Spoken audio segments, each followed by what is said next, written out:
with your host, Jim Burgoon. I'm so grateful to have you guys here. Grateful for the first time going live in this capacity. Shout out to Owen Video, who has been my mentor coach and who has been teaching me and mentoring me in all the ways of video. If you are watching me from Facebook group, hey, hop over on YouTube. Let's hang out on YouTube and where you can get some questions answered. This is going to be a Q&A session. I have some questions already shot over here. I want to be able to answer your questions live, so if you're with me, want to be able to do that.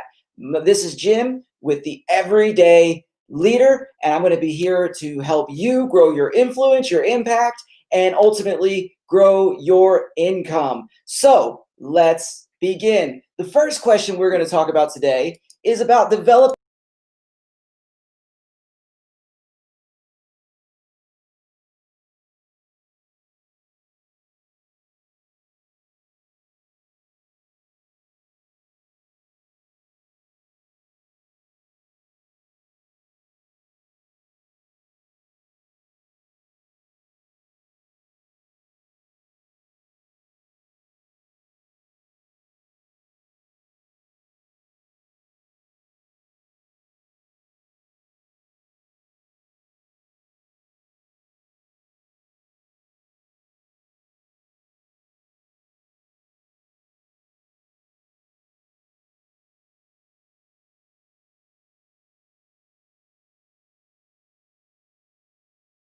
You want to be a problem solver, not a problem finder. You want to be a person whose mindset is growing, not a person whose mindset is holding you back from the greatest growth of your life, right? So you are a leader who wants to be a leader worth following. So in order to do that, you need to be a leader who has a mindset of growth. So let's take a look at this. Again, let's look at this.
Victim is somebody who will never be more than they are now. And I hate that there's so many victims out there. I hate that people live in an entitlement mentality. And maybe that's because too many people have been given trophies in their lives, right? We live in this trophy society where everybody for participation gets a trophy. And I think we don't have this time of living with disappointment. Well, the greatest things of success and leadership in life come when we learn to live with disappointment, right? When we learn to see every obstacle as a way to overcome, right? And those are opportunities for growth. And the greater the growth, the greater the obstacle, the greater your success. And when we look at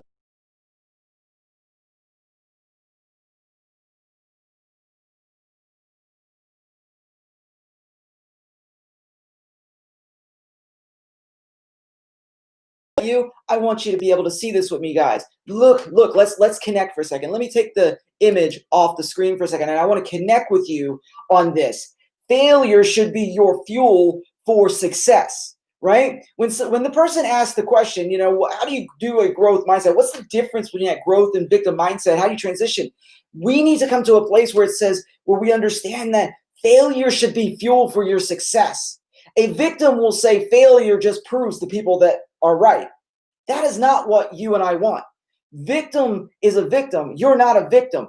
Failure should be your fuel for your fire, your fuel for your success. And every failure should push you to the next level. Every failure should say, you know what? I learned from it and I'm going to be able to move forward. I'm going to be able to move higher. I'm going to be able to move beyond where I'm at in order to get to where I need to go. I'm going to learn, I'm going to grow, and I'm going to overcome obstacles. Let's go back to looking at this.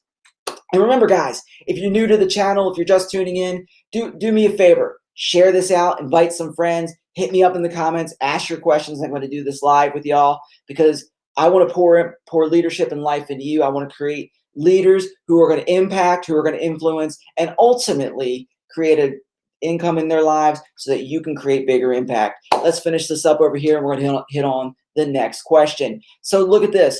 With a growth mindset, people with growth mindset really believe that feedback is fuel for growth.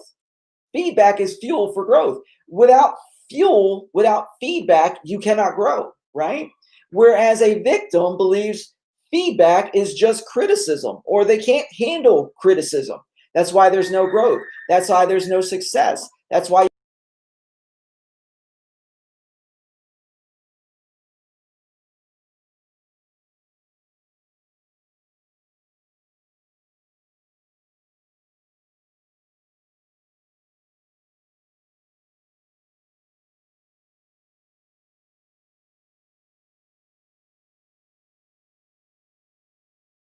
I'm going to tell you, you will never grow in your comfort zone. Matter of fact, your comfort zone is the death zone of growth. And if you stay in your comfort zone, you'll never grow. You'll never find success. You'll never find that dream. You'll never find the thing that's in your heart that's supposed to be in this life. Because success always happens on the other side of your comfort zone. When you decide I want to grow, when you decide that I want to be more than I am, when you decide that it's time to be greater, that it's time to impact, that it's time to influence, that it's time to be more, then you've got to say it's time to get out of my comfort zone. And the leader who is ready to get out of their comfort zone is the leader who is ready to grow and to impact change. That is the growth mindset and the victim mindset. So let's look into question number 2. As we pull up our sheet here, I want to go over this. One of the things that was asked of me was simply about building influence. So let's take a look at building influence. And one of the things that we were talking about, so let me give you 9 facts about building influence there, because one of the things that influence is really about trust, right? Trust is the currency of leadership. Matter of fact, if you're in business, if you're in any type of leadership position, and it could be in your church, it could be in your school, it could be in your home, it could be wherever, you could be an entrepreneur. If you have any influence, if you have an influence is really my ability to transition somebody from what they're doing to something else, to move them from their agenda to another agenda, right? Then it takes trust. Trust is the currency of influence. And if trust is the currency of influence, right, they have to know, like, and trust you. That has been around for a while. And in entrepreneurship, it's if they're going to buy from you, they need to know, like, and trust you. So if they're going to know, like, and trust you, then I need to build influence. Well, here's 9 facts about how to build influence. And that was one of the questions. What's some ways that I can build influence? What are some ways that I can develop influence? Well, let's take a look at some of these together, okay? So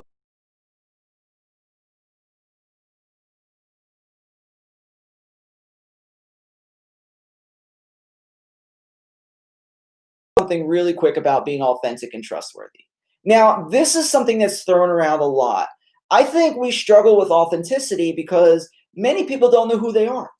Many people don't understand, like, just to be real, to take off the mask, to get out there and say, you know what, I'm going to be my real self. I'm going to laugh and I'm going to cry and I'm going to drop the fact that I don't need to be strong all the time. And I'm going to drop the fact that I don't need to be the person who is always on.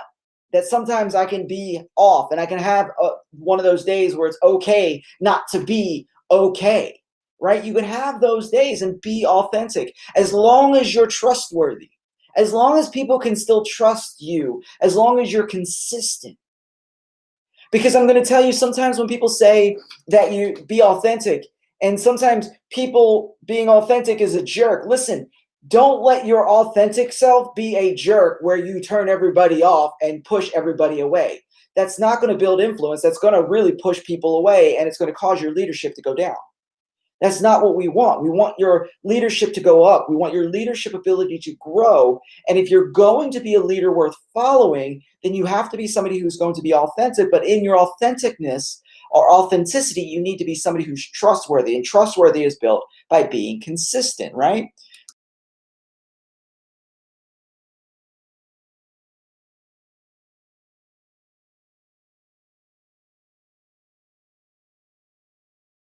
Manufactured. Listen, manufactured energy, people can spot you a mile away. If you are somebody who doesn't have like a high energy impact person, then everybody's gonna be like, yo, I see that. I know you. You cannot manufacture energy. You just can't. Just be real, but be positive in your energy and let that shine forth. If you're a negative ninny, right, then learn to let go of the bitterness. And you may have to work through some positivity stuff. You may have to get some forgiveness. You may have to find Jesus. Whatever you have to do, you have to work through some things in order to get rid of the bitterness and get some positivity in your life so that you can let go of all that negative so you can live in positive energy. Because guess what? People are attracted to positive. There's enough negative in this world. Turn the news on, right? And there's all sorts of negative. Go into the local gossip rings all around the place. There's tons of negative. Let's spread some positivity for once, and let's get out there and be positive. You want to build influence, be a positive force for good. Be somebody positive, but don't make it manufactured. If you don't have the energy, then develop that energy. Everything can be developed, but if you're going to be somebody who's going to try to manufacture it, people can smell it out. People can see it. So don't manufacture it.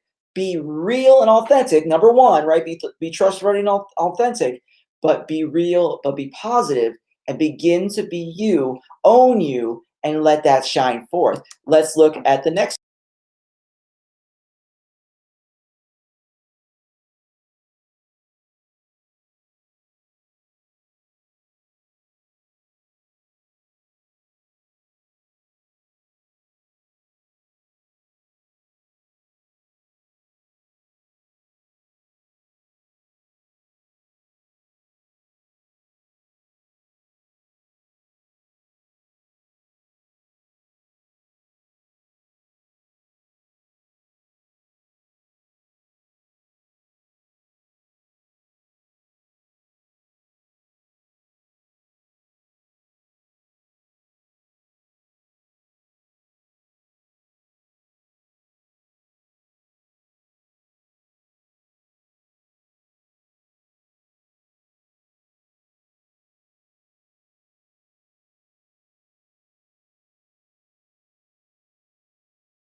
Let me say this. There's so many times that we push for perfection. People are turned off by perfection. There's too many perfectionists out there and not enough people pushing for excellence. There's too many perfectionists, not enough excellence. Too much perfectionism, not enough excellence. Perfectionism is one of those unrealistic expectations that nobody will reach. There's only one person who's ever been perfect, and you're not that person, and neither am I. Jesus was the only one that was ever perfect. We are not that person, right? This is one of those expectations that just are not going to happen. So instead of reaching for perfection, we need to reach for excellence. Excellence is doing the best we can with what we have, with everything that we've been given. If you are somebody and I am somebody who are reaching for excellence, then guess what? We can do the best we have with what we have people will respect that, and then we will begin to build influence in their lives because we're doing what we can with what we have. We're leveraging excellence. The next one is show that you care. Hey, listen, people don't care how much you know until they know how much you care, right? Ever hear that quote? I think that was a John Maxwell quote. And the more you know, the more they know you care about them, the more influence that you'll build with them. The more they know you care about them, the more influence you build with them. And there is a place, guys, there is a place where when you listen to them, when you listen to people, when you push for excellence with people, when you are authentic, when you're trustworthy, when you do like some of these things on this list. As a matter of fact, if I were you, if it was me, if we were in this conversation, I would take a screenshot of these things to use later, because these are things that are going to build influence. And guess what?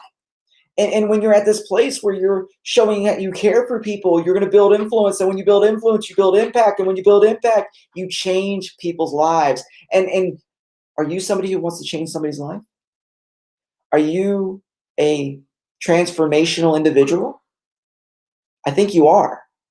I think you are somebody who wants to change lives. But to do that, you've got to show you care for people. So let's look at the next one.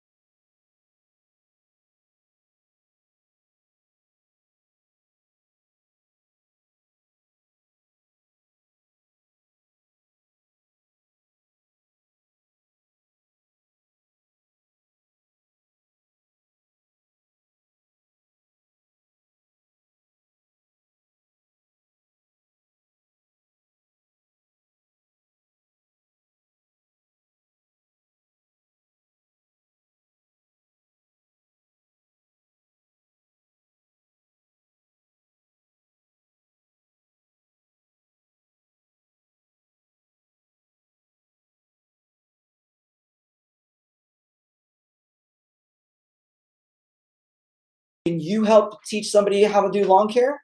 That's development. What if you're somebody who does nails? What about hair care? What if you're a teacher? What if you're somebody who does copywriting? What if you're somebody who does house cleaning?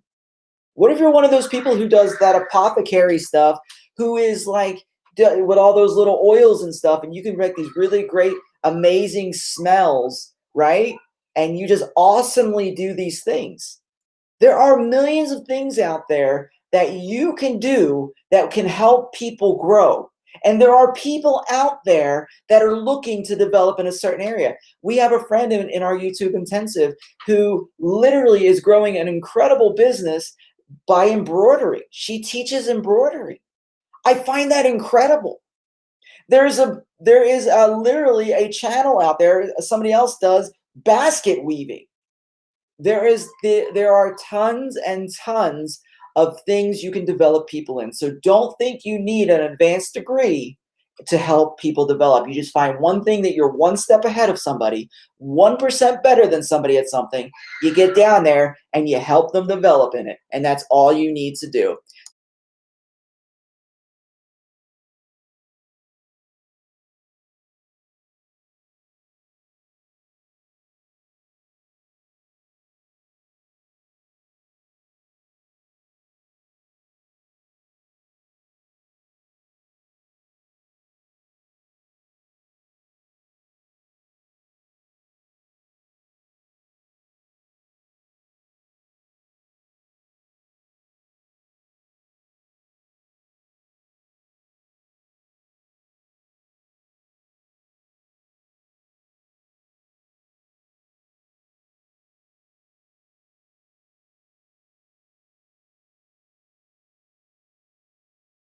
You to actually give some thought to it, to give some good feedback on it, to give some good ideas on it, to give some good thought and good feedback, and then actually celebrate the fact that somebody's giving you some good thoughts and good feedback.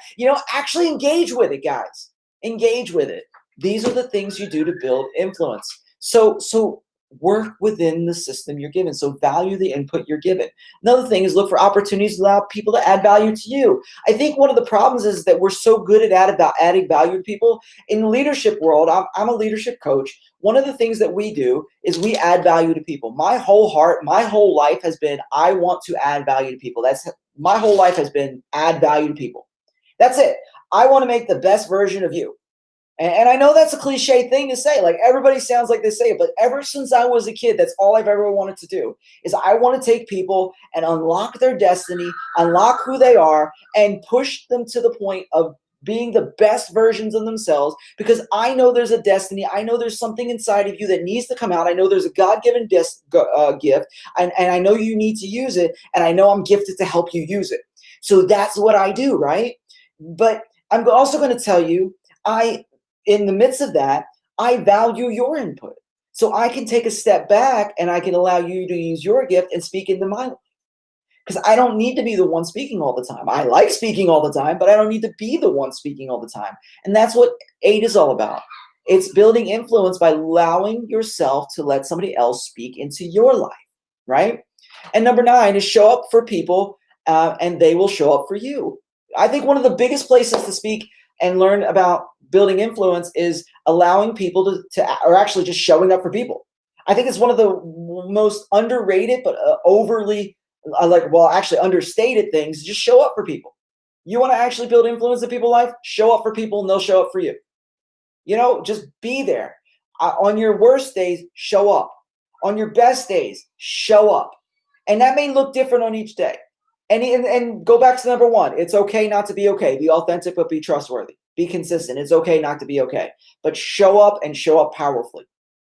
And these are 9 things you can do with building influence and building things. So hey guys, listen to me here. We're going to go into the next question here, but I want to shoot something out to you guys. If you guys are somebody who is on Facebook right now watching me, I'm on YouTube. I want you to be over here on YouTube with me. There are links in those comments over on the Facebook pages. Why don't you hop over here on YouTube with me? Because I would love for you guys to hit me up in the comments, ask some questions. I'd love to answer them real time here with me.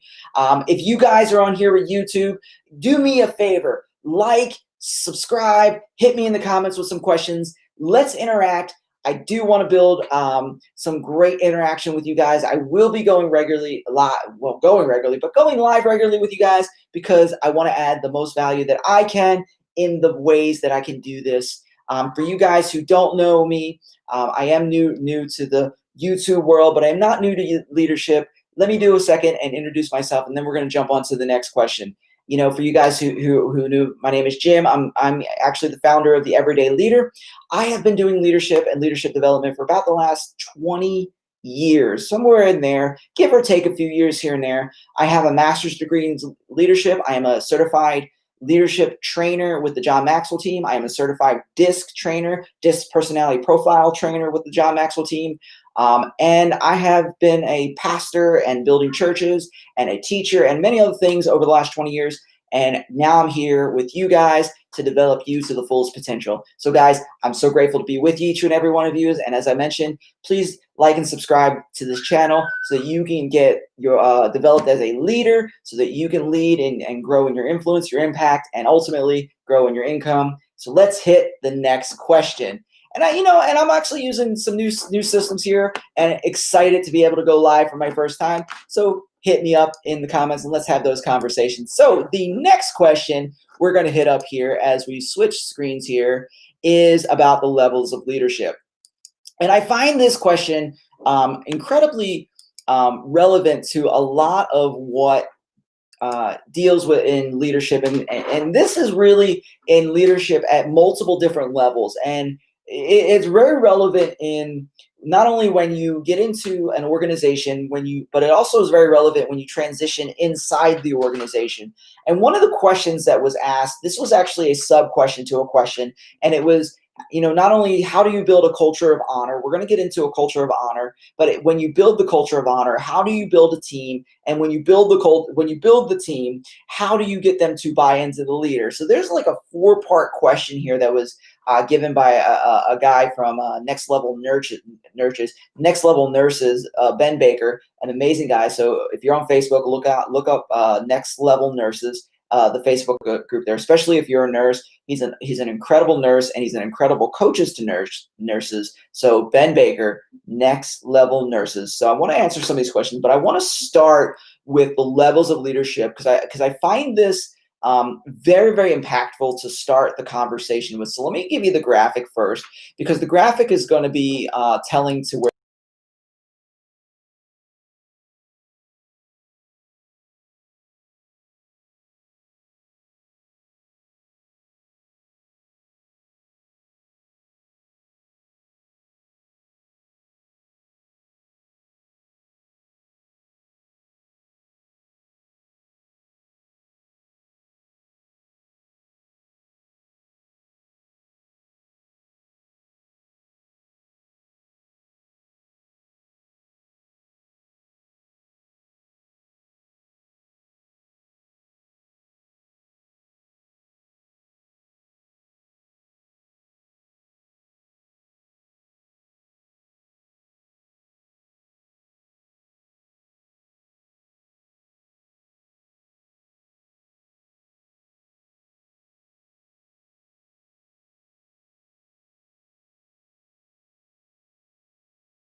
So I was told that when I bring the graphics, there's no sound. That is interesting to know.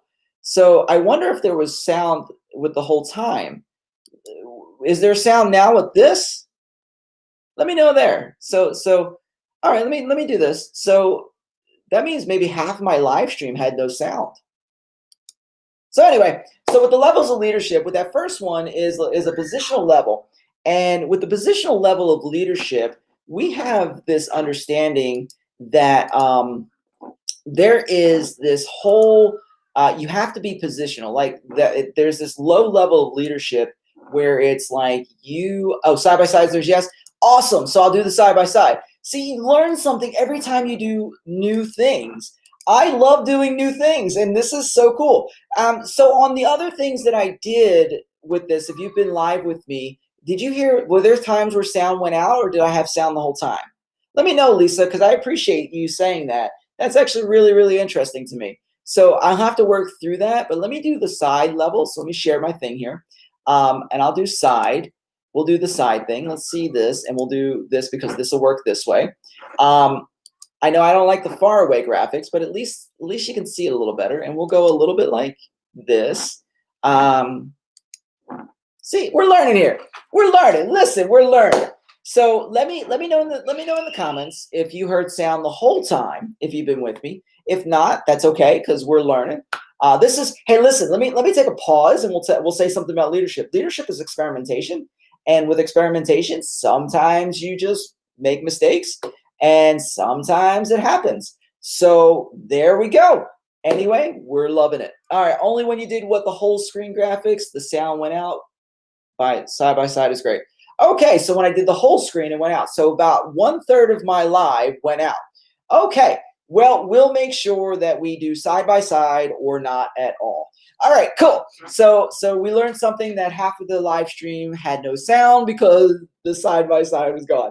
All right, listen, we are learning a new system here, so we love you guys. Hey, listen, thank you so much for that, Lisa. I appreciate you. But anyway, back to this. So positional leaders are the lowest level leaders because they've been given a position. But leaders who are able to move to that second level of leadership, which comes down to permission. Permission means I've built relationship with you. So now I'm building a relationship with you, which means I'm building some sort of friendship. It doesn't mean I have to be buddy-buddy with you. It doesn't mean we go out for drinks. It doesn't mean we do all that, but there's a relationship, which means now we're more than just manager, leader, employee. We're just something a little deeper. I can trust you a little bit more, because relationship is trust. Influence is trust, right?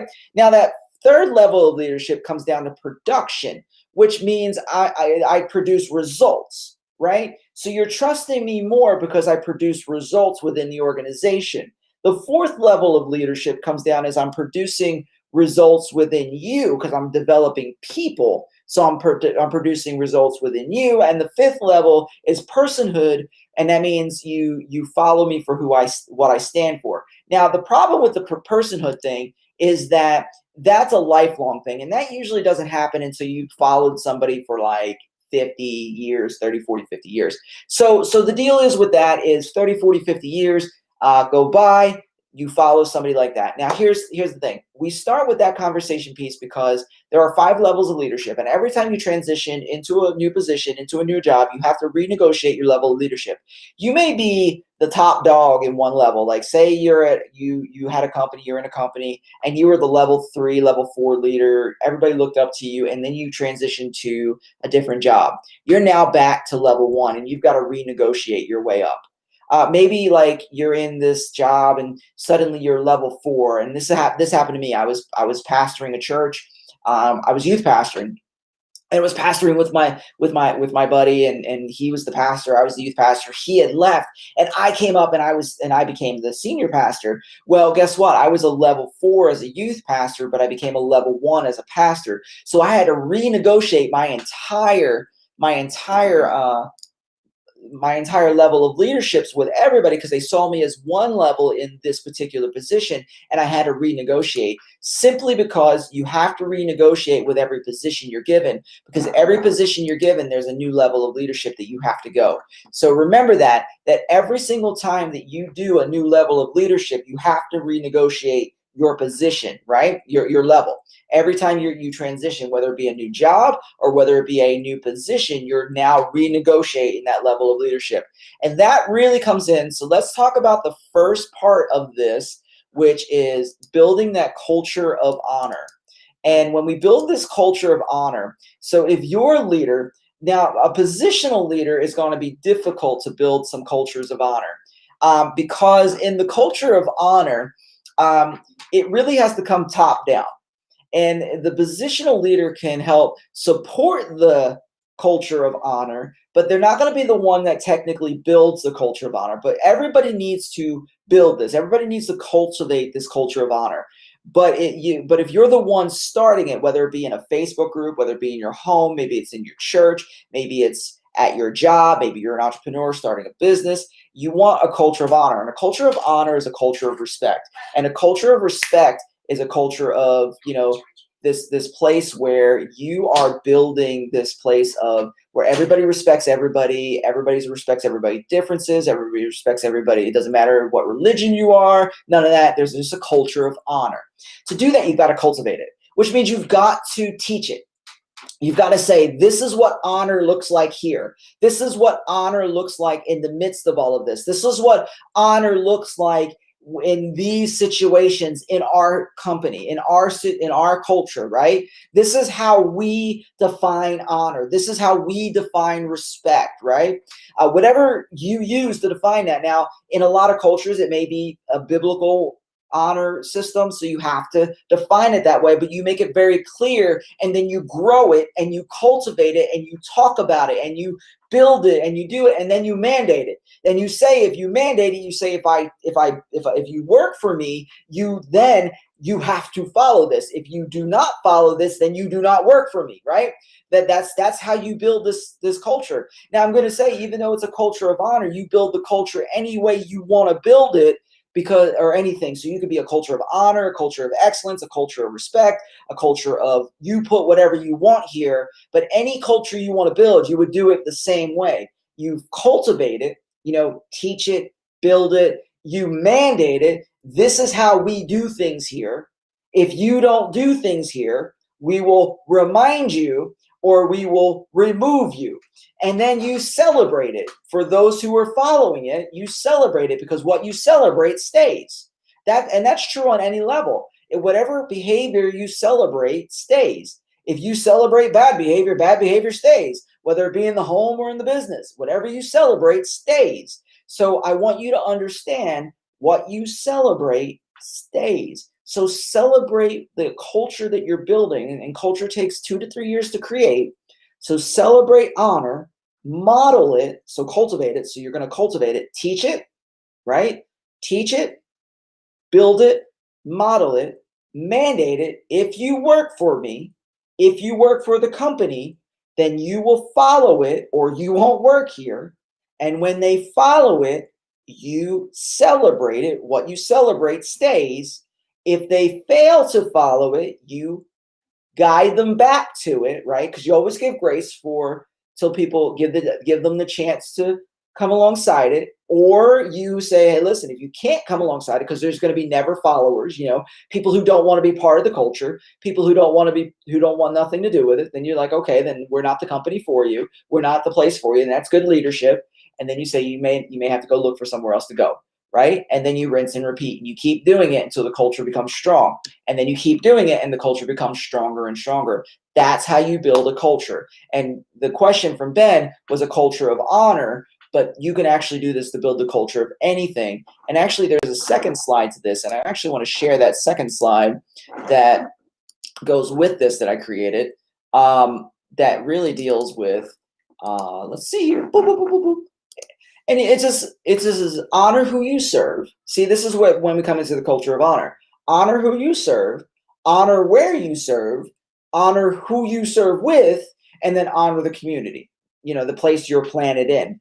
So when you cultivate it, mandate it, and celebrate it, then you're gonna do those three things, and then rinse and repeat. Do those four things in who you serve, the people you serve, where you serve, the community, the community you're with, where you're with, all those things, and then who you serve with, the people who choose to be part of your organization.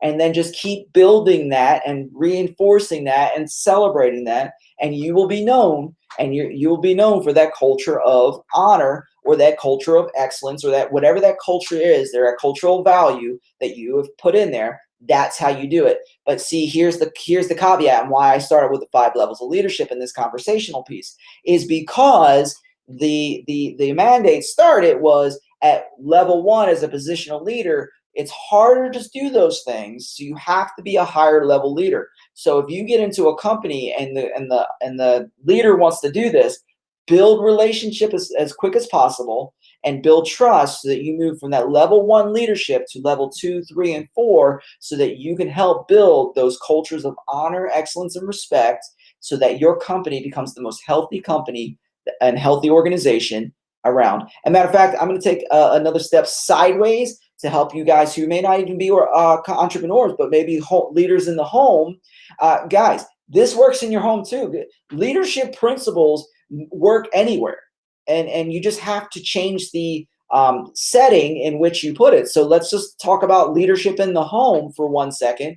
Now, I do leadership, personal leadership and organizational leadership, but let's talk about leadership within the home, because you can do the same thing. So guys, if you want to do a culture of honor in the home, men, step up and start defining what does honor look like in your home. Wives, women, what does honor look like? Have those conversations, mandate it, teach it, model it, get your kids to follow it. My kid is this and this. No, they're that and that, because culture has dictated that, because they watch too much of this and too much of that and too much TikTok, right? So in the home, be the leaders that you need to be in order to cultivate it, mandate it, celebrate it, so that you and your kids become the people who have a culture of honor, who then become the ones that go into the world and dictate to the world what your culture is, not vice versa. And the same principles can work within the home as well as outside the home. So again, leadership truths are God's truths, which can be applied in the home, in the church, and in the organization in which you run. That's how you build a culture, guys. So let's move on to the next one. Again, as we kind of end this question, and this is a Q&A session. If you have a question, I'm on YouTube. If you're not on YouTube, if you're watching me on Facebook, and I'm streaming in Facebook in 2 or 3 different places, why don't you hop on YouTube and then hit me up in the comments in YouTube and ask your question. I'm live. I'll answer them live. If you're in YouTube world, hi you guys, all you guys who are live, and I see some of you guys, Lisa and Ricardo and you guys. Thanks for being with me. Hit me up in the comments. Let's have a conversation. If you have any questions, you want me to do a follow-up with anything, I'm happy to do so. This is your time. I'm just doing some questions that were already asked. I'm not going to get to all of them, so I'm going to do another live next week. And then you're going to also have an opportunity to be able to ask your questions for that live as well, and every other live. But I want you to be able to have those opportunities. If you've not subscribed to the channel, please do so. Subscribe, hit bell for notifications, and so that way you know when I go live. And then do me a favor, share this live on your socials and just let people know, because I just want to add value to people's lives, because leadership adds value. And when you add value to people's lives, people grow. And when people grow, guess what happens? People change, impact happens. So let me go to the next question here. And one of the things that was asked of me was about motivation. And motivation is, how do people lose motivation? And I want to tell you this. One of the ways people lose motivation, I think it happens in 4 ways. And motivation is a funny thing, because different things happen for different reasons. And one of the ways people lose motivations is simply, number one, loss of self-expression. I think when you lose the ability to express yourself in your position, like no matter where it is, like if you're in a job, in your home, in the church, wherever it is, if you lose the ability to express yourself, you lose motivation. Everybody wants to express themselves on some level. Even if you have a job to do, and the job is a rote job where you have to do the same job over and over and over, like data entry or something, people still want to express themselves somehow. And if you are somebody who loses motivation, it's because you lost your ability to express yourself in whatever your personality type looks like to express yourself. I am somebody who is very expressive, so data entry jobs would absolutely kill me, so that I can't work those jobs. But things like this, where I get to talk with you guys on YouTube Live or in different settings where I'm on stage, that I love. So therefore, these are the greatest things for me. But I'm going to tell you, if I had jobs where it's just like, I can't express myself, I would lose motivation. So that's number one. Number two is loss of purpose. Do you know, I think a lot of times when I go around and I coach people, and over the last probably 20 years of coaching hundreds of people, and even being I was a public school teacher, and I was a public school principal for a little bit, not public school principal, but a private school principal for a little bit here and there over the last 15, 20 years, and a pastor in just different ways. The number one thing I've seen that people have lost motivation has been they've lost their purpose. And it could have been they've lost their dream, they've lost their ability to move forward, because they no longer, the thing that they were trying to grow, like they grew up dreaming that they would do, is not the thing they're doing. Or maybe they thought that the thing that they would have, they don't have it yet. And it's just, they've lost their purpose, or they've lost their sense of purpose. And they're like, what are we here for? I think that's the number one thing that people are struggling with. And Rick Warren wrote a book on that, and it's one of the best-selling books of all time. It's like The Purpose-Driven Life. Why is that? Because people are struggling with their purpose. They don't know their purpose, right? What is my purpose is the number one question asked. And I think when you think about that, what is my purpose? I think there's a big thing with that. Number three is loss of recognition.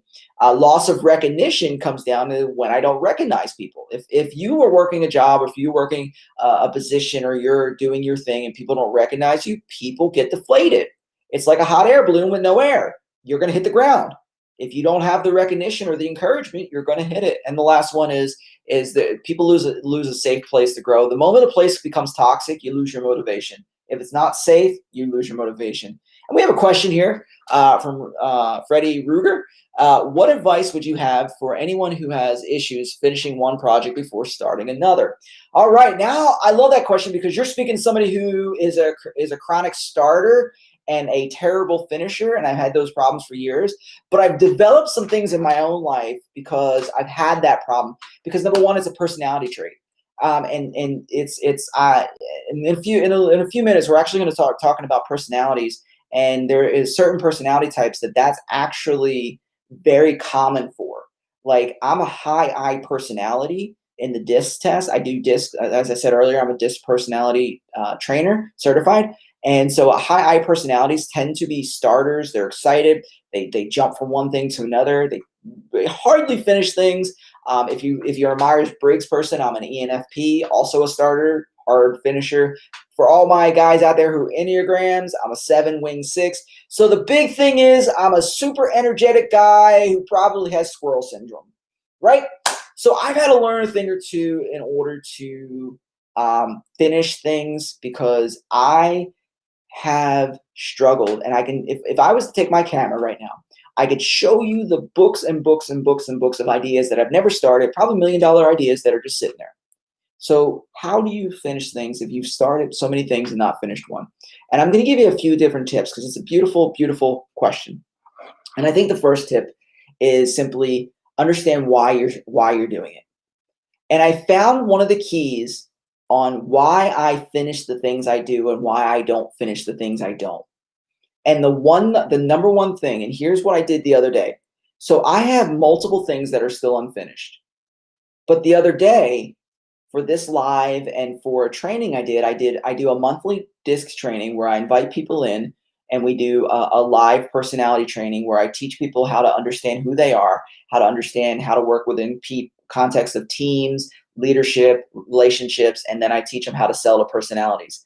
And in that context, I love that. I love that conversation. In that context, I finished what was it? 58 slides in less than 2 days. And I'm doing videos on all of these.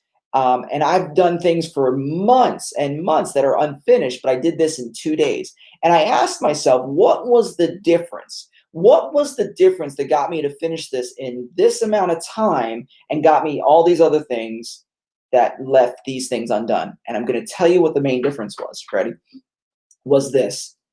It was my focus. It was my focus, because I understood who I focus on. I am not a task-driven person. And every time I focus on the task, I don't finish the task. But if I focus on the person, I finish the task, which means I am a person who focuses on people. My personality says people. If there's a person depending upon me, the people, it's finished. Like, I knew I was coming live. People have asked me questions. Like, I literally made a few posts in preparation for this. And here's some of the questions. And then doing this, I made 15 different slides. And I'm not going to get to all of them. I'm going to have a couple different lives for this. But I made 15 different slides, right? And I have questions here. And then I've got my live, and then all the ones of you guys who are here on the live throughout the time. Why? What's different? Again, it was people. People are depending upon me. So when people are depending upon me, I finish the project. When it's a task project where there's no deadline and nobody's really depending upon me, it's just something that has to be done, I don't finish it. Like, I have a website that has to be done because it's my website, but it's been sitting there for 4 months, not done.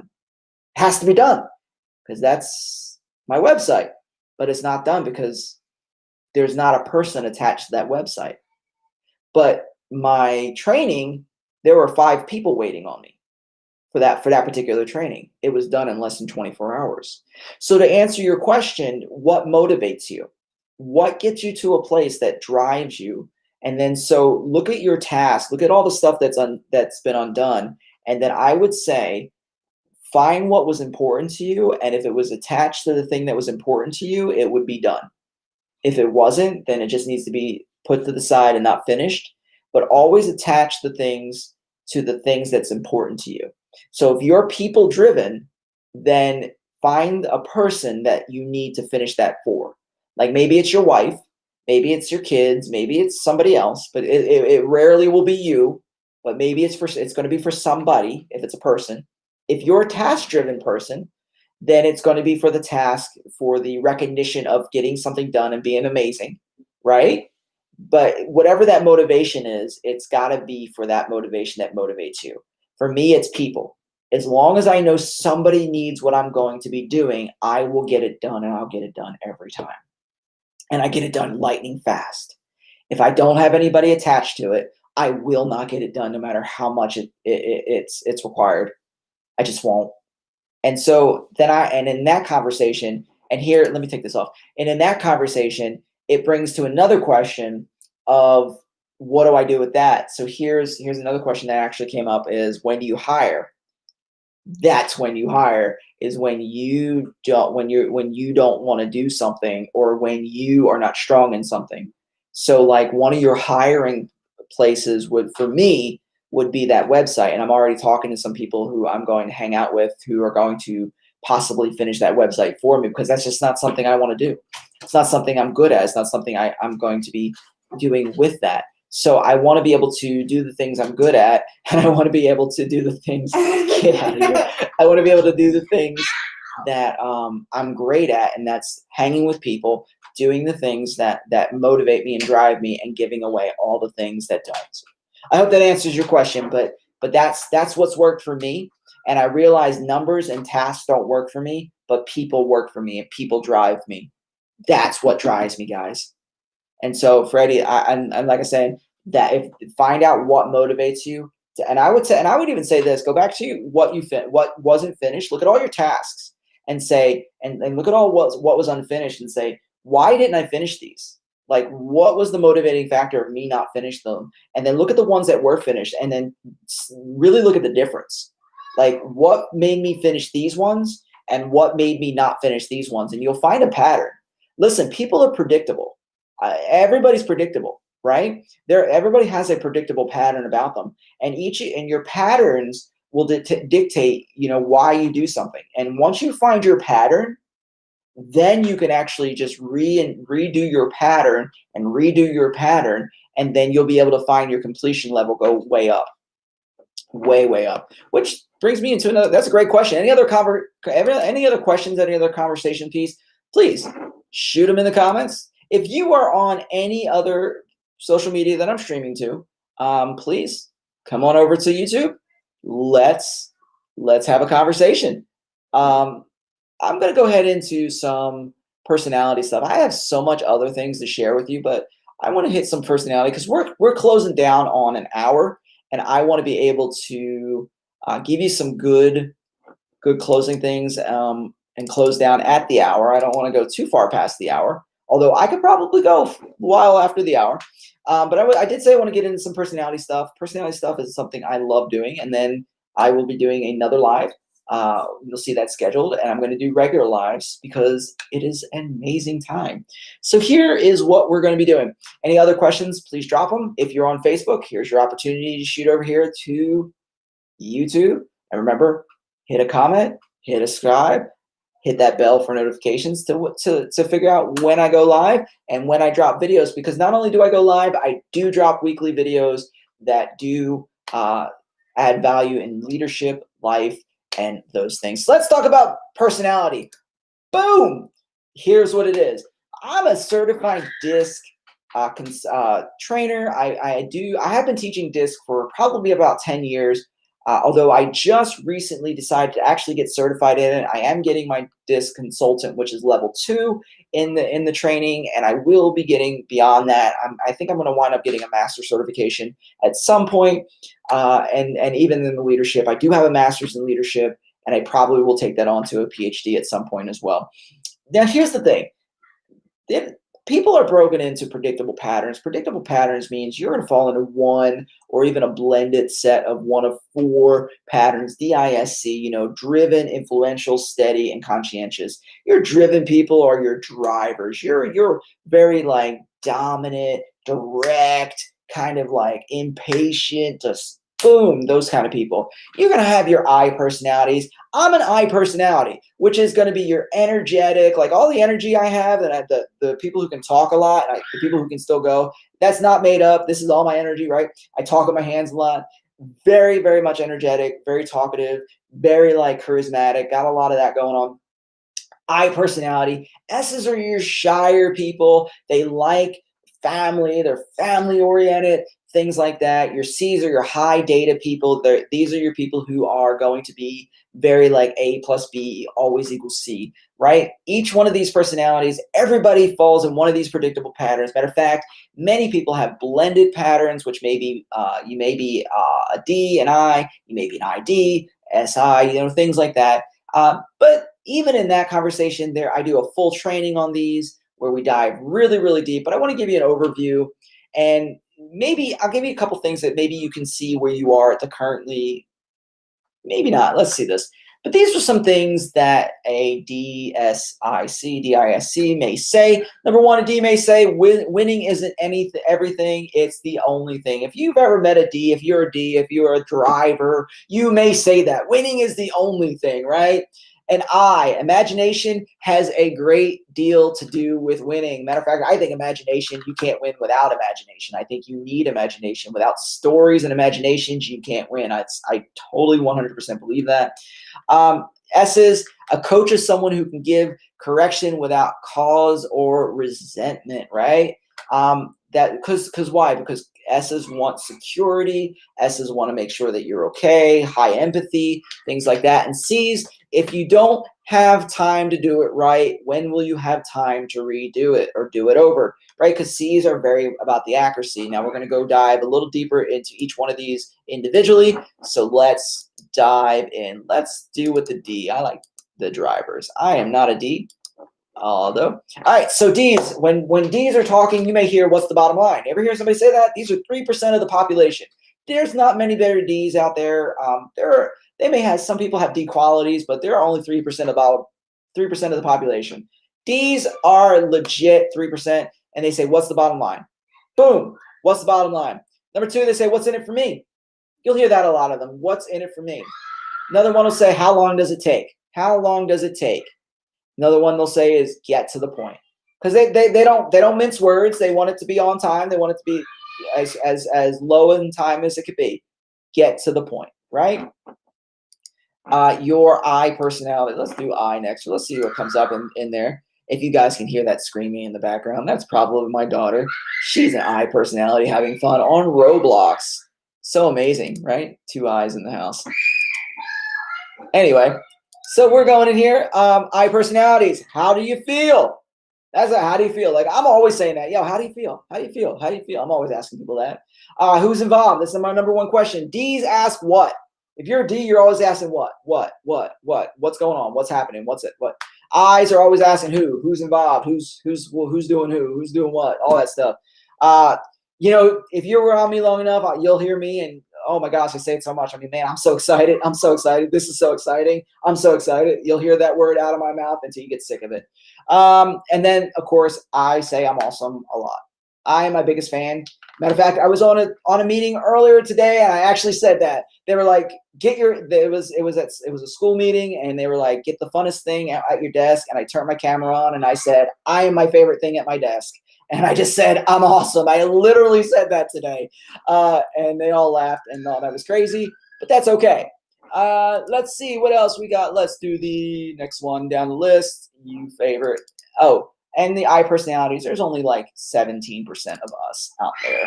The S personalities are the most out there. There's 69% of the personality people out there, 69%. They're going to go, what do you need? These guys are servants like crazy servants. Who can I include? How will it affect people? I can't do it without you. Super, super loving, super in there, very connected to security, very connected to serving, very connected to people. All right, and then we're going to do the last one, which is going to be your C personality, which actually is my wife. My wife is a very high C. And the C will say, boom! I like this new system. This is called Restream. If anybody would like a copy or try Restream, let me know. I will drop it in the comments. All right. It says, give me all the facts. They want all the facts because their high things are accuracy. They want accuracy. They are 19% of the population, accuracy. I need more time. They're always wanting more time because they want to figure it out. Matter of fact, is this accurate is probably one of the biggest questions they will ever ask. Is this accurate?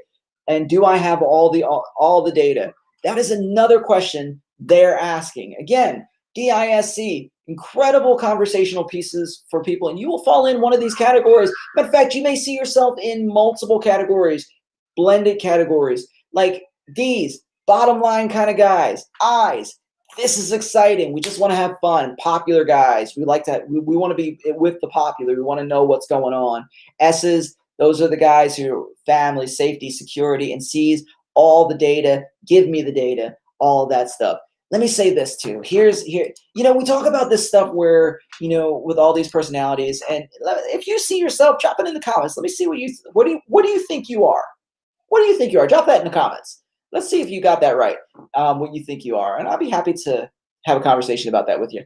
Let me show you this one. Matter of fact, this may help you a little bit too. This is one of those things where I made the other day.